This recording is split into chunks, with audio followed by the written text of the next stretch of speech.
안녕하세요 여러분, 돈 버는 얘기하는 챔입니다. 오늘은 주식을 여러분들이 보실 때 이 종목이 성장성이 있는지, 수익성은 어떤지, 안정적으로 영업하고 있는지 안정성, 그리고 배당, 마지막으로 밸류에이션을 보면 좋다라고 말씀을 드렸었는데요. 밸류에이션에 대한 얘기를 준비해서 가지고 왔습니다.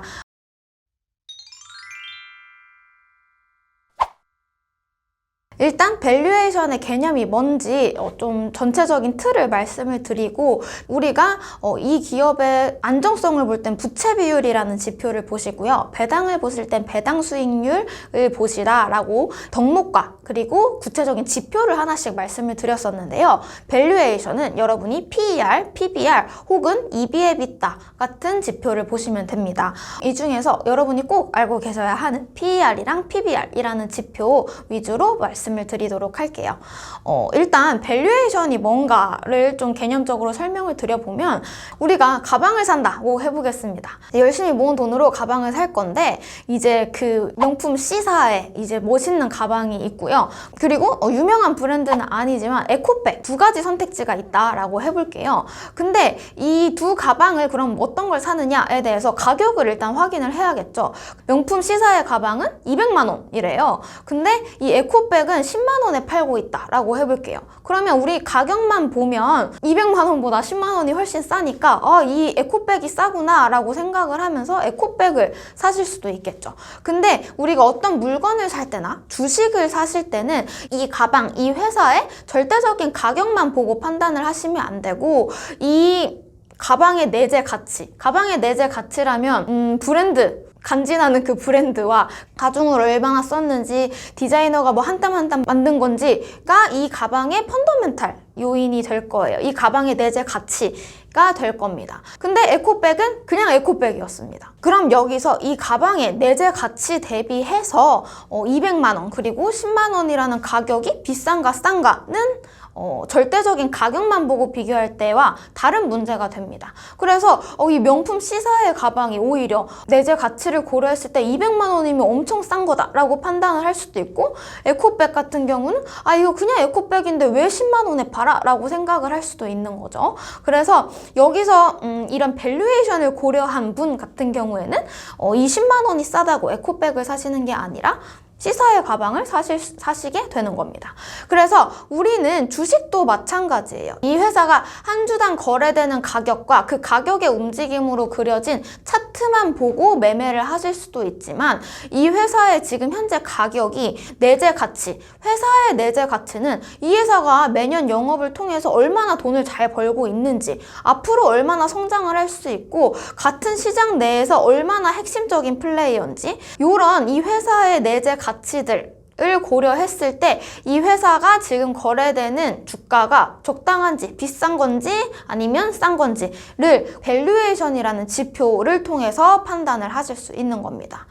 그래서 이 밸류에이션 지표들, 제가 앞서 말씀드렸던 PER, PBR, EV/EBITDA 같은 지표들은 모두 이름은 다르지만 이 지표의 정의를 보면요, 수식을 보면 구성 자체가 똑같아요. 분자에는 이 회사가 시장에서 얼마에 거래가 되느냐, 아까 가방을 예로 들면 200만 원에 거래가 되느냐, 10만 원에 거래가 되느냐라는 시장 가치를 의미하는 데이터가 들어가게 되고요. 분모에는 이 회사의 내재 가치가 들어가는 거예요. 이 내재 가치를 대변하는 지표로는 이 회사가 얼마나 순이익을 남겨먹느냐가 중요한 지표다라고 생각을 한다면 순이익을 넣을 수도 있는 거고요. 이 회사가 영업을 하기 위해서 꾸려놓은 준비물 부분을 제가 자산이라고 말씀을 드렸었는데, 그 자산에서 남의 돈을 땡겨온 부채 부분을 제외하게 되면 남은 자본이 영업을 하고 운영을 하기 위해서 순수하게 주주의 돈을 얼마나 납입을 했느냐라는 부분이 되는데요. 이 자본을 회사의 내재 가치다라고 생각할 수도 있어요. 그래서 오늘 말씀드릴 PER, PBR이라는 지표는 각각 PER은 분모의 회사의 순이익, 분자의 시가총액이 들어가게 되고요. PBR 같은 경우에는 분모의 자본이 분자의 시가총액이 들어가서 계산하게 됩니다. 여기서 그럼 PER, PBR 지표를 보실 때는 보통 이런 말을 써요.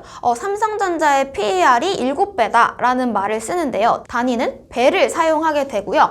PER, PBR 지표 같은 경우는 값이 낮을수록 저평가되어 있는 저렴한 종목이다 라고 해석을 하게 됩니다. 회사의 내재 가치를 의미하는 데이터가 분모에 들어가기 때문에 시장에서 거래되는 것 대비해서 내재 가치가 좋아서 큰 종목일수록 분모가 커지기 때문에 전체 PER, PBR 지표는 낮아지게 되겠죠. 그래서 여러분이 관심 있으신 종목의 PER, PBR 지표를 비교하실 때는 일단 첫 번째로 같은 업종 내에서 비교를 하셔야 합니다. 예를 들어 삼성전자의 PER이 7배다 라는 말을 보시면 이게 뭐 낮은 거야 높은 거야 라는 감이 잘 안 오시죠. 이럴 때는 비슷하게 IT, 반도체 혹은 뭐 핸드폰을 만드는 다른 종목의 PER 숫자와 비교를 하시면 되는 거고요. 그래서 따라서 뭐 삼성전자의 PER은 하이닉스의 PER과 비교를 하시는 게 맞고요. 다른 업종에 속하는 종목과 단순 비교를 하시면 안 됩니다. 삼성전자의 PER을 현대차나 뭐 현대중공업, SK텔레콤 이런 다른 업을 하는 종목들과 비교를 하시면 안 돼요. 업종마다 기본적으로 PER, PBR 레벨 자체가 다르기 때문에 비슷한 업을 하는 애들과 비교를 하시는 게 맞고요. 여기서 밸류에이션 지표 같은 경우는 단독으로 PER만 보고 하이닉스 같은 경우는 지금 PER 막 3, 4배 이 정도거든요. PER이 3, 4배니까 이거는 너무 싸다 라고 매수를 하실 수도 있지만 여러분 되게 유명한 속담 중에 싼 게 비지떡이다 라는 말이 있잖아요. 그래서 밸류에이션 지표는 사실 굉장히 그 자체로 중요한 의미를 가지는 지표인 건 맞지만 저는 단독으로 이 지표만 보고 매도를 하시는 것보다는 다른 데이터들 앞서 말씀드렸던 이 회사의 성장성, 수익성, 안정성, 배당 그리고 향후 정성적으로 판단할 수 있는 앞으로 얼마나 성장할 수 있는 유망한 업종, 유망한 아이템을 가지고 사업을 하고 있는가 등을 종합적으로 고려를 하셔야 한다라고 생각을 해요. 항상 이 어떤 종목에 대해서 분석하실 때는 어떤 한 지표만 보시기보다는 5가지 덕목들을 고루 갖추고 있는 종목인지를 판단을 하시는 게 중요하다. 라고 생각합니다. 이렇게 개념 설명뿐만 아니라 여러분들이 그럼 실제로 이 PER, PBR 지표를 어디서 확인을 하실 수 있는지 보셔야 하겠죠. 네이버 금융 사이트에 들어가시면 종목 차트 오른쪽에서 바로 확인을 하실 수 있고요. 여기가 좋은 게 바로 아래에 동일업종 PER이라고 되어 있는 부분을 클릭해서 보시면 여러분이 되게 어려워하실 수 있는 게 내가 관심 있는 종목에 대해서 얘 제가 아까 동일업종 비슷한 업을 하는 애랑 비교를 하세요 라고 말씀을 드렸는데 얘랑 비슷한 일을 하는 애가 누가 있지? 라는 걸 모르시는 경우에는 이 동일업종 PER 부분을 클릭해서 보시면 비슷한 업에 속하는 다른 종목들의 리스트를 쭉 확인을 하실 수 있습니다.